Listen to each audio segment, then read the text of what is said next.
So I'm really excited because this is the first thing I'm doing on my pretty new computer, and I wish I could show it to you, but it's like a midnight black and it's very pretty. But anyway, so I'm also wearing new glasses and my jacket because I'm about to go off into the day, but I wanted to take a little time and do a little bit of reading as we progress here. That's how far we are. I was feeling like it was really far, and then I just held it up and looked at it, and it doesn't look very far at all. But we'll keep on trucking, I guess. So anyway, thank you for joining and coming along um, as it stands.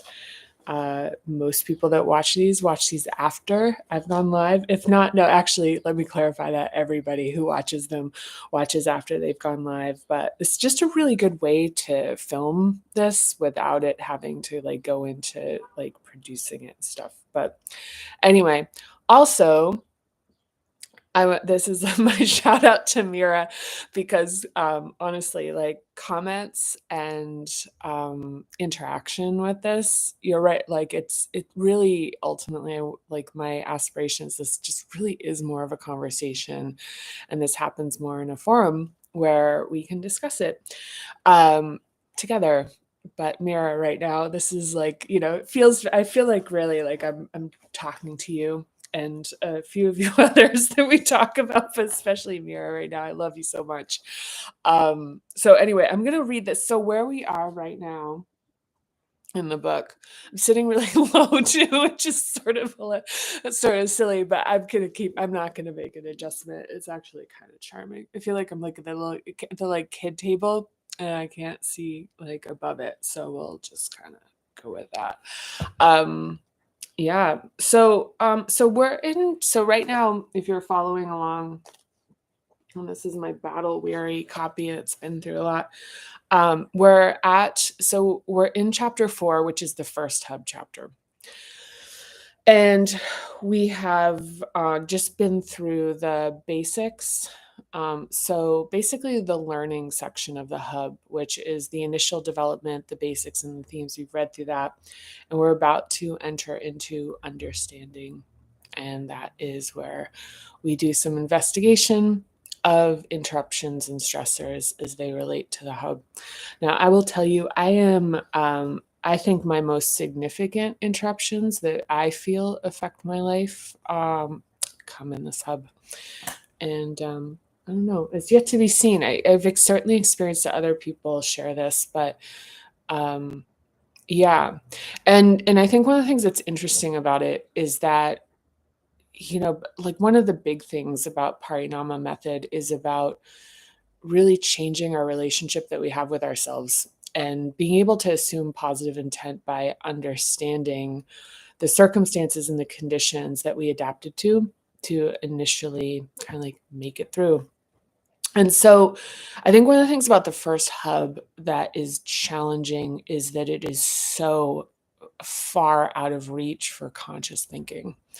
And a lot of times the adaptations that we have, especially like into the second hub, are very cognitive, or very upper hub, by becoming very intuitive, and in the first hub, certainly becoming very intellectual and like thinking through things, I can relate to that. It makes you really good at it. I mean, it makes you really good at thinking about that through things. It makes you really good at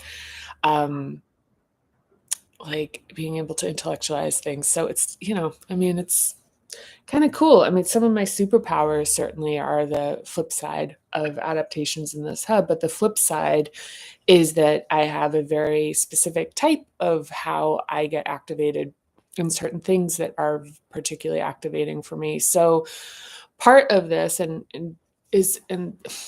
part of this is knowing what those things are and being able to identify them quickly instead of feeling just kind of overwhelmed and lost in a sort of like a tsunami of I guess just overwhelm. So this really delicate, and the thing is, this like really requires like this like very particular loving kindness um, to ourselves. Yeah, it's really full on. So if you're watching this, deep breath in, out, just sending you just a lot of love. So I'm gonna try to read these with these glasses.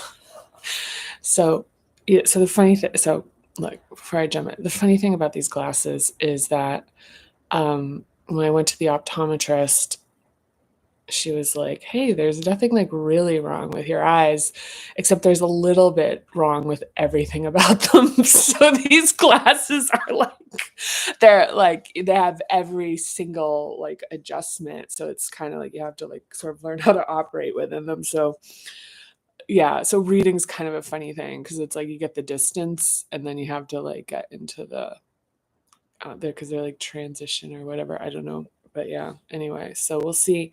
I'm gonna see if reading like helps me be a little less googly eyed and be able to possibly read a bit more. But anyway, let's see. Let's see what happens here. All right. So interruption in this hub is caused by instability, inconsistency, and inattention to the human rights of having fundamental needs met, and by invasion of the physical boundary. For infants and children, inconsistency creates anxiety. We are helpless and vulnerable. And if we couldn't trust that we'd be fed and attended to with regularity, it was a threat to our survival. A parent's consistent lack of attention or outright neglect creates distrust within a child's body. The reality is that the world is uncertain and safety is not assured for anyone. In this hub, we establish a safe harbor within ourselves, a trust that our reflexes protect us and that our bodies can be a safe place. If we are tended to, protected, and fed with consistency, actually, this is a thought on this, is that, we're really delicate beings. And I think that one of the things about like the notion that we're like really tough interferes with our ability to give ourselves the proper care. And, I think one of the parts of evidence of us, this like not toughness, is that when we're shocked or when we have um experiences that yeah, like basically like overwhelm our nervous system, shock it, whatever, um like it gets patterned into us. I mean, like you think about like a soft piece of clay, which is like it's like you can put your hand into it and that hand kind of stays in there unless the clay gets like re-rolled into a ball. But, a lot of the things about lack of safety, and this is something where it's almost, you can almost call it a form of rebellion against aggression, is to not carry it as a reflex. So so this isn't really a Pollyanna-ish thing, if really at all. It is the idea that carrying the response to to experiences that were initially shocking to our nervous system because they overextended our capacity. So it's kind of like I think our nervous system has a tendency to kind of be like, I want to avoid that, or like has like I'm going to dissociate, or however like it's going to respond. And kind of like what I'm prompting here and like sort of suggesting is that is like really an expansion in that space and a growing past it, and not it's kind of its little thing. But anyway, I will continue on.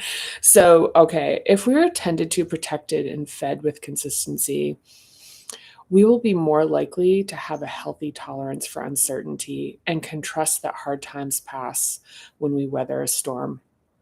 If this seems hyperbolic or far reaching, remember that the infant body is soft, small, and vulnerable.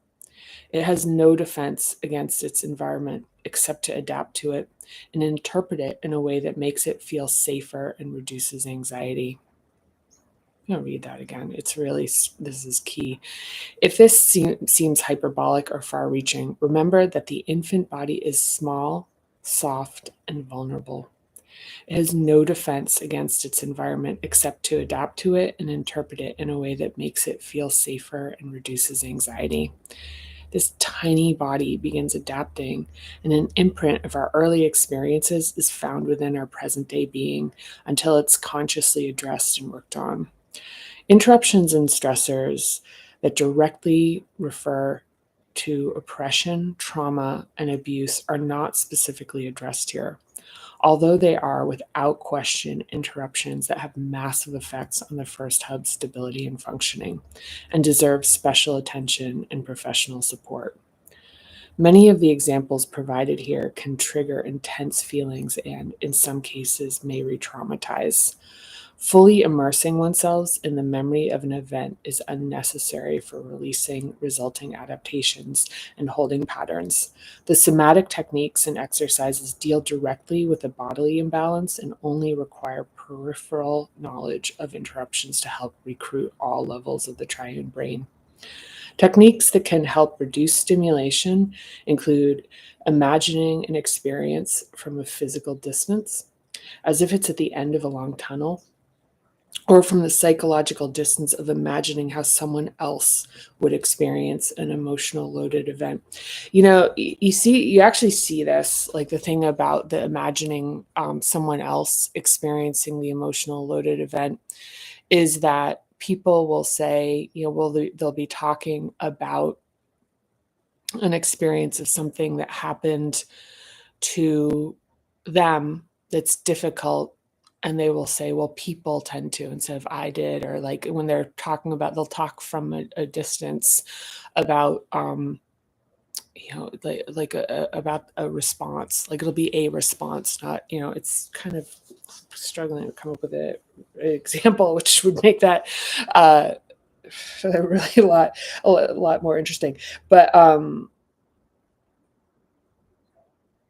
yeah. Yep. So if this or any interruption ever starts to feel uncomfortable or too intense, permit yourself to skip it. A therapist is excellent support and can help guide you through these explorations and help you determine what is safe and what should be left alone. So, yeah, I mean, this is, I don't know, I guess this will be a good place to stop for right now. Uh, yeah, I mean, this is, the thing that can happen here is that, to really overstimulate the nervous system, like what we're talking about is like, if we're talking about like hitting a point of kind of like getting over capacity, like, I mean, we're really looking at like 5, 10, like 20%, kind of like overages that can be safely managed. But there are things that are shocking, and that can just blow out a system, and resurfacing them and even honoring the fact that keeping these memories kind of locked away or dissociated, um, is a protection, is a really loving thing that's being done. I mean, is cut and dry, is like it's completely good for you or completely bad for you? Yeah, no, like, but nothing is cut and dry like that. So, one of the things I think about Parinama method is that I look at it, and in my own experience, is it really opened me up to, like this, like, I don't want this to be like, my intention is not to have this be this like cultish thing that's like this singular body. If anything, it's like an opening to, almost like a prompt to be exploring further into other areas, building a team around yourself, if possible, of people, of professionals, therapists, optometrists, doctors, anybody, like estheticians, massage therapists, like really, you know, yeah, like really, valuing yourself, and like really seeing yourself as like deserving of, of really like a whole level of support, and that's a whole thing. But as far as relating to this, as far as traumas are concerned. This is really a complex topic. And, even the thing about physical needs being met consistently, there's a lot of socioeconomic um, implications here, which are that, if you have a family that is under stress because of economic disparity or political conditions, the conditions that are going to have a ripple effect into every aspect of the parents' lives, their parents' lives, um, it's like it's kind of a profound thing, to like it's pretty deep, and that these are things that just any human being without security in housing, any human being without security with food, is going to be destabilized. And what happens when we're destabilized is easy things become hard things become impossible. And then if we're in a system that teaches us to blame ourselves for our struggles, like seeing them as like moral or ethical shortcomings, or whatever, it sort of compounds. So, with that being said, the long pole in the tent for all of this is that these explorations are about creating compassion for yourself and understanding your circumstances. And so the idea of really re-traumatizing or like really reactivating something that is going to just kind of blow out a nervous system is, it's like that's not what it's not what we're going for. It does, can happen, unfortunately. But anyway, just that really, really at the end of the day, it's to explore these things, and instead of thinking, there's something wrong with me about how I am, it's to realize, oh, this is a product of circumstances and conditions. And also to realize that with, our parents, like the same goes for them. So, while there's like a matter of accountability to like people in our lives, there's also the point of the fact that we're kind of in full ownership at this point of who we are. So anyway, thank you, Mira, for the interaction. I love you so much. Likes, comments, please, like, it really encourages me. Watching these means the world to me, that that you're interested in this process. And so anything that I can be creating that supports you is a welcomed opportunity. This is my life's work right here. So we're in here. If you made it this far, we're definitely doing it together. I love you so much, and I can't wait till next time. All right. Bye.